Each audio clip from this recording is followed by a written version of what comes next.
ठीक है, चलिए इसे थोड़ा विस्तार से समझते हैं। बिल्कुल। क्या कभी ऐसा हुआ है कि किसी काम को जल्दी और बेहतर तरीके से करने के लिए कोई नया प्रोडक्टिविटी ऐप डाउनलोड किया हो, लाइक एकदम नया ऐप? हाँ, और फिर उसमें घंटों लगा दिया हूँ। बिल्कुल। फिर उस ऐप में रंग बिरंगे लेबल्स बनाए हों, अलार्म सेट किए हों, हर चीज को एकदम परफेक्ट तरीके से व्यवस्थित किया हो, और काम वहीं का वहीं है। हाँ, और फिर ये एहसास होता है कि असल में वो काम तो शुरू ही नहीं किया।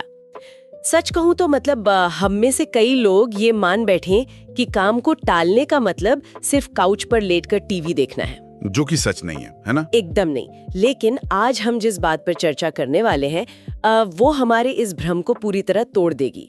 आज हम थियोबो मॉरिस की किताब मास्टर योर टाइम के गहरे खजाने में गोता लगाने वाले हैं। ये बहुत ही शानदार किताब है कि क्यों दुनिया के सबसे बेहतरीन टाइम मैनेजमेंट टूल्स भी हमें टालमटोल या प्रोक्रास्टिनेशन से नहीं बचा पाते। दिन के 24 घंटे हमेशा कम क्यों लगते हैं? ये बिल्कुल सही दिशा है इस चर्चा को शुरू करने की, क्योंकि जब हम इस किताब के विचारों का गहराई से विश्लेषण करते हैं तो एक बहुत ही चुभने वाला सच सामने आता है। मतलब हम अक्सर खुद को ना व्यस्त दिखाने के एक बहुत ही चालाक जाल में फंस जाते हैं। हम बस दिखावा कर रहे होते हैं। बिल्कुल, हम उन छोटी छोटी चीजों में अपना वक्त खपा देते हैं जो असल में महत्वपूर्ण नहीं है, सिर्फ ये महसूस करने के लिए कि हम कुछ कर रहे हैं, ताकि गिल्ट फील ना हो। सही बात। किताब का मूल संदेश ये है कि ये पूरी बहस टाइम मैनेजमेंट के बारे में है ही नहीं। अच्छा, तो फिर किसके बारे में है? समय तो एक स्थिर चीज है ना, वो अपनी गति से बीत रहा है। असली चुनौती यह है कि हम खुद को, अपनी ऊर्जा को और अपने उस गहरे मनोविज्ञान को कैसे मैनेज करें जो हमें कोई भी सार्थक काम शुरू करने से रोकता है। वाओ! और यहीं से हम उस पहले बड़े मिथक को तोड़ सकते हैं। मतलब बचपन से हमें सिखाया गया है कि सफलता का मतलब है दीवार पर एक बहुत ही सख्त टाइम टेबल चिपका देना। हाँ, सुबह 5 बजे उठना और वो सब। बिल्कुल, लाइक सुबह 7 बजे उठना है, 8 बजे नाश्ता करना है, 9 बजे से काम शुरू करना है, जैसे कि हम इंसान ना होकर कोई मशीन हो, जो कि हम नहीं है। हाँ, लेकिन किताब एक बिल्कुल अलग दृष्टिकोण सामने रखती है। इसका तर्क है कि अगर हम अपनी एनर्जी यानी ऊर्जा को मैनेज नहीं कर रहे हैं तो 24 घंटे का समय हाथ में होना भी पूरी तरह से बेकार है। एकदम सटीक बात है।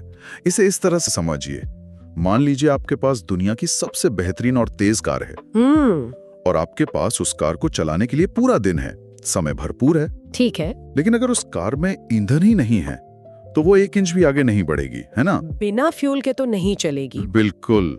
हमारा दिमाग और शरीर भी बिल्कुल ऐसे ही काम करते हैं। थियोबो मोरिस ऊर्जा चक्र के 6 महत्वपूर्ण चरणों का उल्लेख करते हैं, लेकिन इसके पीछे के विज्ञान को समझना ज्यादा जरूरी है। हमारी ऊर्जा पूरे दिन एक समान नहीं रहती। तो क्या ये ऊपर नीचे होती रहती है? हाँ, इसके पीछे हमारी सर्केडियन रिदम काम करती है। अच्छा, तो इसका मतलब ये हुआ कि हर काम के लिए दिन का एक खासा निर्धारित वक्त होता है, लाइक एक सही समय। सटीक तौर पे पहला चरण है ऊर्जा को संचित करना, यानी गहरी नींद और सही पोषण, जो कि बहुत लोग इग्नोर कर देते हैं। बिल्कुल यार, जब हम सो रहे होते हैं तो हमारा दिमाग न्यूरोलॉजिकल स्तर पर खुद की सफाई कर रहा होता है। उसके बाद आता है उस ऊर्जा का सही आवंटन। ज्यादातर लोगों के लिए सुबह का समय वो होता है जब उनकी विल पावर या इच्छा शक्ति अपने चरम पर होती है। इस समय कॉग्निटिव डिप्लीशन यानी दिमागी थकावट सबसे कम होती है, आपके फैसले लेने की क्षमता सबसे तेज होती है। लेकिन यहीं पे मुझे एक बहुत बड़ी समस्या नजर आती है। हम जानते हैं कि सुबह ऊर्जा सबसे ज्यादा है, फिर भी हम में से ज्यादातर लोग सुबह आंख खुलते ही सबसे पहले क्या करते हैं? फोन उठाते हैं। हाँ, सबसे पहले अपना स्मार्टफोन उठाते हैं और ईमेल्स या सोशल मीडिया चेक करने लगते हैं। हम दुनिया भर की खबरें देखने लगते हैं। और यही हमारी सबसे बड़ी गलती है। उस सुबह की ताजा चरम ऊर्जा को, जिसे आप प्राइम टाइम कह सकती हैं, उसे हम दूसरों के एजेंडे पर खर्च कर देते हैं। मतलब एक ईमेल का जवाब देना या इंस्टाग्राम स्क्रॉल करना शायद बहुत मुश्किल काम ना लगे, लाइक उसमें तो कोई मेहनत नहीं लगती, शारीरिक मेहनत नहीं लगती, पर हर एक निर्णय आपके दिमाग की बैटरी का एक हिस्सा खा जाता है। जब तक आप अपने सबसे महत्वपूर्ण और कठिन काम तक पहुंचते हैं, तब तक बैटरी खत्म। बिल्कुल। तब तक आपके पास समय तो होता है, लेकिन वो गहरा फोकस वाली ऊर्जा पूरी तरह खत्म हो चुकी होती है। इसे सुनकर मुझे लगता है कि इसीलिए लोग इतने सारे प्रोडक्टिविटी सॉफ्टवेयर और टाइम ट्रैकिंग एप्स खरीदते हैं। ताकि वे अपनी ऊर्जा और समय के हर मिनट का हिसाब रख सकें। हाँ, लोग सोचते हैं कि कोई ऐप उन्हें बचा लेगा। बिल्कुल, लेकिन यहाँ मैं थोड़ा असहमत होना चाहूंगी, या कहूँ कि एक सवाल उठाना चाहूंगी। लेखक कहते हैं कि इन सब जटिल डिजिटल टूल्स को छोड़ो और बस एक साधारण पेन और पेपर का इस्तेमाल करो। आज के इस एआई और ऑटोमेशन वाले डिजिटल युग में, जहां सब कुछ क्लाउड पर है, वहां क्या सच में हमें वापस पेन पेपर पर जाने की जरूरत है? क्या ये सलाह थोड़ी पुरानी और अव्यवहारिक नहीं लगती? ये सवाल बहुत ही स्वाभाविक है। पहली नजर में ये सलाह पुरानी लग सकती है, लेकिन ना, इसके पीछे एक बहुत ही गहरा न्यूरोलॉजिकल कारण है। वो क्या? जब हम किसी नए और जटिल ऐप का इस्तेमाल करते हैं, तो हमारा दिमाग उस ऐप के इंटरफेस को समझने, उसे कस्टमाइज करने, नए टैग्स बनाने और नोटिफिकेशंस को मैनेज करने में अपनी काफी ऊर्जा लगा देता है। मतलब हम ऐप सेट करने में ही थक जाते हैं। बिल्कुल, ये बिल्कुल वैसा ही है जैसे काम शुरू करने से पहले आप अपनी डेस्क को ही 3 घंटे तक सजा रहे हो। लेखक बहुत ही स्पष्ट रूप से समझाते हैं कि ये खुद टालमटोल का एक आधुनिक डिजिटल रूप है। क्या बात है! मतलब हम खुद को धोखा दे रहे हैं। हम सोच रहे हैं कि हम काम की तैयारी कर रहे हैं, लेकिन असल में वो ऐप खुद एक डिस्ट्रैक्शन बन चुका है। बिल्कुल सही। इसके विपरीत पेन और पेपर कोई नोटिफिकेशन नहीं भेजते, वे आपको कोई बीप साउंड नहीं देते। हाँ, कागज तो शांत रहता है। और जब हम भौतिक रूप से पेन से कागज पर कुछ लिखते हैं, तो हमारे दिमाग का एक अलग हिस्सा सक्रिय होता है। इसे आप अपने दिमाग का हार्ड रीसेट कह सकती हैं। वाओ, हार्ड रीसेट तरह अलग कर देता है। एक सादा कागज और पेन हमारे विजन को स्पष्ट करते हैं, और जब आपकी दृष्टि स्पष्ट होती है ना, तो आपको किसी फैंसी सिस्टम की नहीं, बस फोकस की जरूरत होती है। ये लॉजिक तो काफी मजबूत है। चलिए मान लेते हैं कि किसी ने अपनी सुबह की चरम ऊर्जा को पहचान लिया, डिजिटल एप्स का मोह छोड़ दिया और पेन पेपर लेकर डेस्क पर बैठ भी गया। ठीक है, लेकिन फिर भी वो व्यक्ति बस उस खाली कागज को घूर रहा है, काम शुरू ही नहीं हो रहा। मतलब अगर सब कुछ सही है, सिस्टम भी सरल है, तो ये टालमटोल की बीमारी जाती क्यों नहीं? यहीं पर मनोविज्ञान का वो हिस्सा सामने आता है जिसे समझना सबसे ज्यादा जरूरी है। अच्छा, टालमटोल सिर्फ आलस नहीं है, ये एक भावनात्मक और मानसिक प्रतिक्रिया है। किताब में मुख्य रूप से 4 गहरे कारण बताए गए हैं जो हमारे दिमाग को पैरालाइज कर देते हैं। कौन से हैं वो 4 कारण? पहला कारण है काम का स्पष्ट ना होना। जब हमारे दिमाग को पता ही नहीं होता कि पहला कदम क्या है, तो वो भ्रमित हो जाता है और ऊर्जा बचाने के लिए हमें वहीं रोक देता है। हाँ, ये तो ऐसा है जैसे हम एक बहुत ही घने जंगल में खड़े हैं और हमें पता ही नहीं कि बाहर निकलने का रास्ता किस दिशा में, तो हम डर कर वहीं बैठ जाते हैं। सटीक उपमा है, बिल्कुल ऐसा ही होता है। और दूसरा कारण है प्रेरणा या मोटिवेशन के तंत्र को पूरी तरह से उल्टा समझना। मतलब हम कैसे उल्टा समझते हैं? हम सोचते हैं कि पहले हमारे अंदर से कोई जादुई प्रेरणा जागेगी और तब हम काम शुरू करेंगे, जो कि गलत है। ओ, समझ रही हूँ। और तीसरा कारण है परफेक्शनिज्म, यानी सब कुछ एकदम परफेक्ट करने की चाह, जो असल में अंदर छिपा हुआ असफलता का डर है। हाँ, कि अगर अच्छा नहीं हुआ तो लोग क्या कहेंगे। बिल्कुल। और चौथा सबसे बड़ा कारण है मेंटल वर्कलोड। ये मेंटल वर्कलोड वाला कंसेप्ट मुझे बहुत दिलचस्प लगा। क्या हम इसे ऐसे समझ सकते हैं जैसे किसी कंप्यूटर के इंटरनेट ब्राउजर में बहुत सारे टैब्स एक साथ खुले हों? हाँ, एकदम ऐसे ही। अगर 50 टैब्स एक साथ खुले हैं, तो बैकग्राउंड में कंप्यूटर की रैम भर जाती है, पंखा जोर से चलने लगता है और अंत में पूरा सिस्टम क्रैश या हैंग हो जाता है। यार, ये उपमा एकदम सटीक है। जब हमारे दिमाग में बैकग्राउंड में 100 अलग-अलग चिंताएं, छोटे-मोटे काम और जिम्मेदारियां चल रही होती हैं, तो हमारी मेंटल रैम क्रैश हो जाती है। तो इसीलिए हम फ्रीज हो जाते हैं। बिल्कुल, इसीलिए लेखक पेन और पेपर पर इतना जोर देते हैं। वो कागज उन सभी खुले हुए टैब्स को दिमाग से बाहर निकालकर सेव कर लेता है, ताकि आपकी रैम फ्री हो सके और आप एक समय में सिर्फ एक टैब पर काम कर सकें। ये तो बहुत लॉजिकल है। लेकिन इन सब मनोवैज्ञानिक कारणों के बीच एक बहुत ही आम बहाना है जो हम सब रोज सुनते हैं, और सच कहूँ तो मैं खुद भी बहुत इस्तेमाल करती हूँ। वो कौन सा? मेरे पास समय नहीं है। हम कहते हैं कि हम तो बहुत बिजी हैं। मैं पूछना चाहती हूँ, क्या वास्तव में हमारे पास समय नहीं होता, या ये हमारी आलस और टालमटोल को छिपाने का बस एक बहुत ही विनम्र और सामाजिक रूप से स्वीकार्य तरीका है? क्योंकि कभी-कभी लोग सच में कई जिम्मेदारियों में दबे होते हैं ना। ये एक बहुत ही संवेदनशील और महत्वपूर्ण बिंदु है। बेशक लोगों के पास जिम्मेदारियां होती हैं, लेकिन यहाँ जो बहुत सबसे दिलचस्प है वो ये है कि जब कोई कहता है मेरे पास समय नहीं है, तो किताब के अनुसार ये एक रक्षात्मक आवरण है, एक शील्ड की तरह। हाँ, ये कहने का एक विनम्र तरीका है कि ये काम मेरी प्राथमिकता नहीं है। जब हम कहते हैं कि हमारे पास समय नहीं है तो हम खुद को लाचार महसूस कराते हैं, जैसे समय हम पर हावी है और हमारा कोई नियंत्रण नहीं है। यानी हम खुद को विक्टिम बना लेते हैं। बिल्कुल यार। इसके बजाय अगर हम ईमानदारी से ये कहें कि अभी मेरे पास दूसरे जरूरी काम हैं, इसलिए मैं इस नए काम को प्राथमिकता नहीं दे सकता, तो हम नियंत्रण वापस अपने हाथ में ले लेते हैं। शब्दों का हेरफेर है लेकिन असर गहरा है। हाँ, ये एक बहुत बड़ा मनोवैज्ञानिक बदलाव है जो लाचारी से निकालकर जिम्मेदारी की भावना देता है। और ये जो अपने 4 कारणों में मोटिवेशन वाली बात कही ना, हाँ, ये तो मुझे सबसे बड़ा झूठ लगता है जो हमें फिल्मों और कहानियों ने सिखाया है। मतलब हम हमेशा मोटिवेशनल वीडियो देखकर या कोई पावरफुल संगीत सुनकर पंप अप होने का इंतजार करते हैं। बिल्कुल। हमें लगता है कि मोटिवेशन कोई जादू की छड़ी है जो हम पर घूमेंगी और हम काम करने लगेंगे। और यही कारण है कि लोग सालों तक बस इंतजार ही करते रह जाते हैं। किताब में जो बात स्पष्ट की गई है वो न्यूरोसाइंस से पूरी तरह मेल खाती है। प्रेरणा कभी भी काम शुरू करने से पहले नहीं आती, वो काम शुरू करने के बाद आती है। हमारा दिमाग प्रगति को देखकर प्रतिक्रिया करता है। अच्छा, तो पहले एक्शन फिर मोटिवेशन। एकदम सही। जब आप कोई भी छोटा सा काम पूरा करते हैं, भले ही वो एक रिपोर्ट के सिर्फ एक लाइन लिखना हो, तो दिमाग में डोपामाइन रिलीज होता है। वो फील गुड केमिकल। हाँ, ये एक फीडबैक लूप है। वो छोटा सा डोपामाइन हिट दिमाग को बताता है कि अरे ये तो उतना बुरा नहीं है जितना मैंने सोचा था, और यही अगला कदम उठाने की प्रेरणा देता है। वाओ, तो मतलब मोटिवेशन कोई जादुई शुरुआत नहीं है बल्कि एक्शन का बाय प्रोडक्ट है। क्या बात है। आपको बस खुद को किसी तरह वो पहली लाइन लिखने के लिए मनाना है। बस वही पहली लाइन। लेकिन यार, यहाँ एक और व्यावहारिक समस्या आती है। मान लीजिए किसी को अपनी 9 से 5 की थका देने वाली जॉब के साथ एक नई स्किल सीखनी है, जैसे कोडिंग या डेटा एनालिसिस। ठीक है। शुरुआत के काम बहुत ही नीरस और उबाऊ होते हैं, महीनों तक कोई बड़ा परिणाम या रिवॉर्ड नहीं दिखता। ऐसे में ये डोपामाइन लूप काम कैसे करेगा? ये एक बहुत ही वास्तविक संघर्ष है, और यहीं पे माइक्रो लाइफ और मैक्रो लाइफ का वो शक्तिशाली विचार फिट बैठता है जिस पर किताब में जोर दिया गया है। माइक्रो और मैक्रो, ये क्या है? यह विचार हमें हमारे दैनिक कार्यों और लंबी अवधि के परिणामों के बीच एक मनोवैज्ञानिक पुल बनाने में मदद करता है। माइक्रो लाइफ का अर्थ है हमारा आज का दिन, अभी का वर्तमान क्षण। ओके। और मैक्रो लाइफ वे बड़ी तस्वीर है, हमारा पूरा जीवन या हमारा अंतिम लक्ष्य।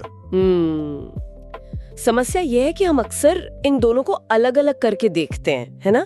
हम सोचते हैं कि आज अगर 2-3 घंटे सोशल मीडिया पे बिता लिए तो क्या फर्क पड़ता है, मैक्रो लाइफ तो अभी बहुत लंबी है, कल से काम शुरू कर देंगे। और यही हमारा सबसे बड़ा भ्रम है। लेखक ये समझाते हैं कि आपकी मैक्रो लाइफ असल में आपकी माइक्रो लाइफ का ही कंपाउंडिंग प्रभाव है। कंपाउंडिंग जैसे फाइनेंस में होता है। बताना चाहिए कि कौन सी आदत काम नहीं कर रही है, भविष्य की विफलताओं की भविष्यवाणी करने के लिए नहीं। लेकिन इसका मतलब ये तो नहीं कि हम इंसान मशीन बन जाए और मनोरंजन बिल्कुल छोड़ दें, लाइक नेटफ्लिक्स देखना ही बंद कर दें। नहीं, बिल्कुल नहीं। किताब ये नहीं कहती कि आप मनोरंजन बंद कर दें, ये ऑप्टिमाइजेशन की बात करती है। अच्छा, वो कैसे? अगर हम ऑफिस से थके हुए आए हैं और 4 घंटे किसी स्ट्रीमिंग प्लेटफॉर्म पर सीरीज देख रहे हैं, तो सवाल यह है कि क्या हम इसे 1 घंटे तक सीमित कर सकते हैं? और बाकी के 3 घंटे? बचे हुए 3 घंटे अपनी उस नई स्किल जैसे कोडिंग को दे सकते हैं। शुरुआत में वो उबाऊ लगेगा, लेकिन वो एक उबाऊ दिन जो कंपाउंड होता है तो भविष्य में एक नई करियर उड़ान बनता है। हाँ, विदेशी भाषा सीखने जैसा ही है। रोज के बोरिंग नियम याद करो, तब जाकर एक दिन फर्राटेदार बोल पाते हैं। लेकिन जब परिणाम सालों दूर होना, तो इंसान का दिमाग स्वाभाविक रूप से वर्तमान के आराम को चुनता है और टालमटोल करता है। इसे शायद हाइपरबोलिक डिस्काउंटिंग भी कहते हैं। एकदम सही शब्द इस्तेमाल किया। इसी को रोकने के लिए शायद लेखक अर्जेंसी यानी तात्कालिकता का सिद्धांत लाते हैं, वो 90 दिन का नियम। ये बहुत ही प्रभावी तरीका है। अगर हम इसे बड़ी तस्वीर से जोड़ें तो इसे पार्किंसंस लॉ का सीधा समाधान कहा जा सकता है। पार्किंसंस लॉ, वो क्या है? पार्किंसंस लॉ कहता है कि कोई काम उतना ही समय ले लेता है जितना समय उसे पूरा करने के लिए दिया जाता है। अगर आप खुद से कहेंगे कि मैं 1 साल में ये प्रोजेक्ट पूरा करूंगा या वेबसाइट बनाऊंगा, तो आप 11 महीने कुछ नहीं करेंगे और आखिरी महीने में घबरा कर काम करेंगे। अरे हाँ, जैसे कॉलेज के दिनों में असाइनमेंट के वक्त होता था, पूरे सेमेस्टर कुछ नहीं किया और डेडलाइन से 1 रात पहले पूरी रात जागकर काम पूरा कर रहे हैं। बिल्कुल, हम सबने ऐसा किया यार। इसलिए लेखक 90 दिन के स्प्रिंट या लक्ष्य की सलाह देते हैं। 90 दिन ही क्यों? क्योंकि 90 दिन एक ऐसा समय है जो न तो बहुत लंबा है कि आप उसे टाल सकें और ना ही इतना छोटा है कि उसमें कुछ बड़ा हासिल ना किया जा सके। ये एक कृत्रिम अर्जेंसी पैदा करता है। समझ गई। बड़े लक्ष्यों को छोटी और सख्त डेडलाइंस में तोड़ें। अगर किताब लिखनी है तो पहले 30 दिन में आउटलाइन बनेगी, अगले 30 दिन में पहला ड्राफ्ट लिखा जाएगा और आखिरी 30 दिन में एडिटिंग होगी। वाओ! ये सख्त डेडलाइन असल में हमारे फोकस को कई गुना बढ़ा देती है। ये तो सच में खुद के ही दिमाग को हैक करने जैसा है। अब अगर हम मान लें कि हमने टालमटोल बंद कर दी है, हम अपने 90 दिन के लक्ष्य पर पूरे जोश से काम कर रहे हैं, तो क्या हम एक कदम और आगे जा सकते हैं? बिल्कुल। किताब एक ऐसी विचार की ओर बढ़ती है जो सुनने में ना किसी साइंस फिक्शन फिल्म जैसा लगता है। समय को गुणा करना, लाइक मल्टीप्लाई करना। क्या हम वास्तव में उन 24 घंटों को बढ़ा सकते हैं? भौतिक रूप से तो हम समय नहीं बढ़ा सकते, लेकिन प्रभाव के रूप में हाँ बिल्कुल बढ़ा सकते हैं। समय को गुणा करने का मतलब है ऐसे सिस्टम या तरीके बनाना जो आज आपका थोड़ा समय लें, लेकिन भविष्य में आपके सैकड़ों घंटे बचाएं। जैसे कोई उदाहरण? जैसे मदद मांगना। अगर आपको अपनी किताब को फ्रेंच में पब्लिश करना है तो खुद सालों तक फ्रेंच सीखने के बजाय किसी अनुवादक को हायर करना। Smart work. और बुनियादी बातों में महारत हासिल करना भी तो है। किताब में इसका एक बहुत ही अच्छा तर्क दिया गया है। हाँ बिल्कुल। अक्सर हम शॉर्टकट ढूंढते हैं, लेकिन अगर हम एक बार समय निकालकर किसी चीज का बेसिक सीख लें, जैसे अगर आप जिम जाते हैं तो भारी वजन उठाने से पहले सही फॉर्म और तकनीक सीखना, इसमें शुरू में वक्त लगेगा, लेकिन ये आपको भविष्य में किसी गंभीर चोट से बचाएगा जो आपको महीनों तक बिस्तर पर डाल सकती है। बिल्कुल। या फिर कंप्यूटर पर काम करते समय एक्सेल के कीबोर्ड शॉर्टकट सीखना, इसे हम टाइम इन्वेस्टमेंट कह सकते हैं। और समय को गुणा करने का एक और शक्तिशाली तरीका है पैसे का सही उपयोग कर समय बचाना। ओह, मुझे उस फोन वाले उदाहरण ने सच में हिलाकर रख दिया। हम अक्सर चीजों की कीमत सिर्फ रुपयों में आंकते हैं, लेकिन लेखक एक बहुत ही अलग नजरिया पेश करते हैं। हाँ, वो उदाहरण बहुत गहरा है। मान लीजिए किसी व्यक्ति की कमाई 1500 रुपए प्रतिदिन है, जो लगभग 150 रुपए प्रति घंटे के बराबर है, और वह 90,000 रुपए का एक नया लेटेस्ट स्मार्टफोन खरीदना चाहता है। जब वो व्यक्ति वो फोन खरीदता है तो वह सिर्फ एक इलेक्ट्रॉनिक गैजेट नहीं खरीद रहा, वह वास्तव में अपने जीवन के 600 घंटे या कह लें कि अपनी जिंदगी के कई महीने बेच रहा है। बाप रे, 600 घंटे! उस गैजेट की असली कीमत वो समय है जो उसने उसे कमाने में लगाया। जब हम इस नजरिए से सोचते हैं तो हम ये सवाल पूछने पर मजबूर हो जाते हैं कि क्या वो नया फोन या वो नई चीज मेरे जीवन के इतने कीमती समय के बराबर है? ये तो पूरा नजरिया ही बदल देता है। हाँ, ये दृष्टिकोण हमें उपभोक्तावाद के जाल से बाहर निकालता है और हमें अपने समय का सच्चा रक्षक बनाता है। और जब हम अपने समय की इतनी रक्षा कर रहे हैं तो हमें ये भी पहचानना होगा कि काम के कौन से हिस्से सबसे ज्यादा परिणाम देते हैं। वो मशहूर 80-20 का नियम, पैरेटो प्रिंसिपल। बिल्कुल, हमारे 20% प्रयास हमारे 80% परिणाम लाते हैं। समस्या ये है कि ज्यादातर लोग उन 80% छोटे मोटे कामों में फंसे रहते हैं जिनका कोई खास असर नहीं होता। लाइक फालतू की डिटेल्स में उलझना। हाँ, उदाहरण के लिए किताब लिखने के बाद उसके फॉन्ट या कवर के रंग पर हफ्तों बिताना 80% काम है जो सिर्फ 20% परिणाम देगा, जबकि सही दर्शकों तक विज्ञापन पहुंचाना वो 20% काम है जो 80% बिक्री लाएगा।